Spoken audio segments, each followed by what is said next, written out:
ಒಂದೂರಲ್ಲಿ ಇಬ್ಬರು ರೈತರು ವಾಸವಾಗಿರ್ತಾರೆ. ತುಂಬ ಕಡು ಬಡತನದ ಪರಿಸ್ಥಿತಿಯಲ್ಲಿರುವ ಆ ರೈತರು ತಮ್ಮ ಸಂಸಾರವನ್ನು ಅಚ್ಚುಕಟ್ಟಾಗಿ ನಿಭಾಯಿಸ್ತಾ ಹೋಗ್ತಾ ಇರ್ತಾರೆ. ದುಃಖ, ನೋವು, ಸಂಕಷ್ಟಗಳ ಮಧ್ಯೆಯೇ ಆ ಜೀವನವನ್ನು ಕೂಡ ಮುಗಿಸ್ತಾರೆ. ಅಂದರೆ ಆ ಇಬ್ಬರು ರೈತರು ಕೂಡ ಕೊನೆಗೆ ವಯಸ್ಸಾಗಿ ಸಾವನ್ನಪ್ತಾರೆ. ಸತ್ತ ನಂತರ ಮೇಲೆ ದೇವರ ಹತ್ರ ಹೋಗಿ ಭಗವಂತನಿಗೆ ಪ್ರಾರ್ಥನೆ ಮಾಡಿ ಅವರ ಮುಂದೆ ತಮ್ಮ ಅಳಲನ್ನು ವ್ಯಕ್ತಪಡಿಸ್ತಾ ಇರ್ತಾರೆ. ಮೊದಲನೇ ರೈತ ಹೇಳ್ತಾನೆ, ಭಗವಂತ, ನನಗೆಂಥ ಜನ್ಮವನ್ನು ನೀಡಿದೆ ನೀನು. ಬರೀ ಕಷ್ಟ ಕಷ್ಟ ಕಷ್ಟ. ನಾನು ಜೀವನವೆಲ್ಲ ನೊಂದು ಕಣ್ಣೀರು ಸುರಿಸಿನೇ ಬದುಕಬೇಕಾಯಿತು. ಇಂತಹ ಜನ್ಮ ಯಾವನಿಗೆ ಬೇಕು ಪರಮಾತ್ಮ? ಭಗವಂತ ಆ ವ್ಯಕ್ತಿಯ ಕಷ್ಟಗಳನ್ನು ಆಲಿಸುತ್ತಾ ಆ ವ್ಯಕ್ತಿಗೆ ಒಂದು ಮಾತನ್ನು ಕೇಳ್ತಾರೆ, ಸರಿ ಮಗು, ಆಗಿದ್ದೆಲ್ಲ ಮರೆತುಬಿಡು. ಇನ್ನು ಮುಂದಿನ ಜನ್ಮ ನಿನಗೆ ಯಾವ ತರಹದ ಬದುಕು ಬೇಕು ಹೇಳು. ಪರಮಾತ್ಮನ ಮಾತುಗಳನ್ನು ಕೇಳಿಸಿಕೊಂಡ ಆ ವ್ಯಕ್ತಿ, ಭಗವಂತ, ನನಗೇನಾದರೂ ಮುಂದಿನ ಜನ್ಮ ಅನ್ನೋದಿದ್ದರೆ ನಾನು ಯಾರಿಗೂ ಏನೂ ಕೊಡಬಾರ್ದು, ಎಲ್ಲ ನನಗೆ ಬರ್ತಾ ಇರಬೇಕು, ಎಲ್ಲರೂ ಕೂಡ ನನಗೆ ಕೊಟ್ಟು ಹೋಗಬೇಕು. ಆದರೆ ನಾನು ಯಾರಿಗೂ ಕೊಡುವಂತಹ ಪರಿಸ್ಥಿತಿ ನನಗೆ ಬರಬಾರ್ದು. ಆ ತರಹದ ವೈಭವದ ಜೀವನ ನನಗೆ ಕೊಡು ಭಗವಂತ ಅಂತ ಕೇಳ್ಕೊತಾನೆ. ಪರಮಾತ್ಮ, ಸರಿ ಆಯಿತು, ನೀನು ಅಂದ್ಕೊಂಡ ಹಾಗೆ ನಿನ್ನ ಆಸೆಯಂತೆ ಎಲ್ಲವೂ ಕೂಡ ನಡೆಯುತ್ತೆ, ನೀನು ಹೋಗು ಮಗು ಅಂತ ಕಳಿಸ್ತಾನೆ. ಇನ್ನು ಎರಡನೇ ರೈತನ ಸರದಿ. ಪರಮಾತ್ಮ ಆ ರೈತನಿಗೆ ಕೇಳ್ತಾನೆ, ನಿಂದೇನು ಮಗು, ನಿನಗೆ ಜೀವನದಲ್ಲಿ ಏನಾದರೂ ಸಮಸ್ಯೆಗಳಾಯ್ತಾ? ಯಾವ ತರಹದ ಕಷ್ಟಗಳು ಬಂತು? ಹಾಗೂ ನಿನಗೇನು ಬೇಕು ಅಂತ ಕೇಳ್ತಾನೆ. ಅದಕ್ಕೆ ಆ ರೈತ, ಭಗವಂತ, ನನಗೆ ಜೀವನದಲ್ಲಿ ಎಲ್ಲವನ್ನೂ ನೀಡಿದೆ ನೀನು.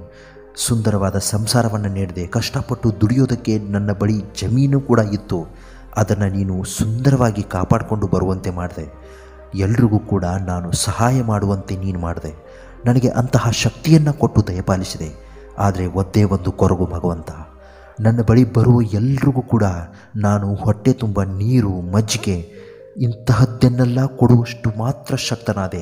ಭಗವಂತ, ನನ್ನ ಬಳಿ ಹಸಿವು, ನೋವು ಅಂತ ಬಂದವರಿಗೆಲ್ಲ ನಾನು ನೀರು, ಮಜ್ಜಿಗೆ ಮತ್ತು 2 ಸಮಾಧಾನದ ಮಾತುಗಳು ಹೇಳಲಷ್ಟೇ ಶಕ್ತನಾದೆ ಹೊರತು ನನಗೆ ಅವರಿಗೆ ಹೊಟ್ಟೆ ತುಂಬ ಅನ್ನ ಹಾಕೋದಕ್ಕೆ ಶಕ್ತಿ ಬರಲಿಲ್ಲ. ಅಷ್ಟು ಶಕ್ತಿ ನನ್ನ ಹತ್ರ ಉಳಿಲಿಲ್ಲ ಭಗವಂತ. ನನ್ನ ಕಷ್ಟಗಳು, ನಷ್ಟಗಳು, ನನ್ನ ನೋವು, ಅದರ ಮಧ್ಯೆಯೇ ನಾನು ಬದುಕ್ತಾ ಹೋದೆ. ಅದರಲ್ಲೂ ನಾನು ಅವರಿವರಿಗೆ ಅಲ್ಪ ಮಟ್ಟದ ಸಹಾಯ ಮಾಡಿದೆ. ಭಗವಂತ, ನನ್ನ ಮುಂದಿನ ಜನ್ಮ ಏನಾದರೂ ಇದ್ದರೆ ನಾನು ಎಲ್ರಿಗೂ ಕೊಡುವಂತನಾಗಬೇಕು. ನನ್ನ ಕೈಲಾದಷ್ಟು ನಾನು ಎಲ್ರಿಗೂ ಸಹಾಯ ಮಾಡಬೇಕು. ಕಷ್ಟ, ದುಃಖ ಅಂತ ನನ್ನ ಬಳಿ ಅಳ್ಳು ತೋಡ್ಕೊಂಡು ಬಂದವರಿಗೆಲ್ಲ ನಾನು ನನ್ನ ಮನಸ್ಫೂರ್ತಿಯಾಗಿ ಸಹಾಯ ಮಾಡಬೇಕು ಅನ್ನೋದೇ ನನ್ನ ಆಸೆ ಅಂತ ಹೇಳ್ತಾನೆ. ಅದಕ್ಕೆ ಭಗವಂತ ನಗ್ನಗ್ತಾ ತಥಾಸ್ತು ಅಂತ ಹೇಳಿ ಅವರನ್ನೂ ಕೂಡ ಕಳಿಸ್ತಾನೆ. ಕೆಲವು ವರ್ಷಗಳ ನಂತರ ಆ ಇಬ್ಬರಿಗೂ ಕೂಡ ಮರುಜನ್ಮ ಸಿಗುತ್ತೆ. ಅವರು ಮತ್ತೆ ಮಾನವ ಜನ್ಮ ಪಡೆದು ಭೂಮಿಗೆ ಬರ್ತಾರೆ. ಭಗವಂತನ ಪ್ರೇರಣೆಯಂತೆ ಆ ಇಬ್ಬರು ರೈತರು ಅವರ ಆಸೆಯನ್ನು ಭಗವಂತನಿಗೆ ತೋಡ್ಕೊಂಡ ಹಾಗೆ ಭಗವಂತ ಆಶೀರ್ವಾದ ಮಾಡಿ ಕಳಿಸಿರ್ತಾರೆ. ಅದರಂತೆ ಮೊದಲನೇ ರೈತ, ನಾನು ಯಾರಿಗೂ ಏನೂ ಕೊಡಬಾರ್ದು, ಬದಲಾಗಿ ನನಗೇ ಎಲ್ಲ ಬರಬೇಕು, ಎಲ್ಲರೂ ಕೂಡ ನನಗೇ ಬರಬೇಕು ಅನ್ನೋ ಕೋರಿಕೆಯಂತೆ ಅವನು ಭಿಕ್ಷುಕನಾಗಿ ಹುಟ್ಟುತ್ತಾನೆ. ಭಿಕ್ಷುಕನಾಗಿ ಹುಟ್ಟಿದ ಮೇಲೆ ಅವನಿಗೆ ಕೊಡೋ ಶಕ್ತಿ ಇರಲ್ಲ, ಬದಲಾಗಿ ಎಲ್ಲರೂ ಕೂಡ ಅವನಿಗೆ ಚಿಲ್ಲರೆ ಹಣ ಕೊಟ್ಟು ಅಲ್ಪ ಸಹಾಯ ಮಾಡಿ ಅಲ್ಲಿಂದ ಹೊರಟೋಗ್ತಿರ್ತಾರೆ. ಆದರೆ ಎರಡನೇ ವ್ಯಕ್ತಿಯ ಕಥೆ ವಿಭಿನ್ನವಾಗಿರುತ್ತೆ. ಮೊದಲನೇ ವ್ಯಕ್ತಿಯ ತದ್ವಿರುದ್ಧವಾಗಿರುತ್ತೆ. ಅವನು ಭಗವಂತನಲ್ಲಿ ಏನು ಕೇಳ್ಕೊಂಡಿರ್ತಾನೆ ಗೊತ್ತಾ?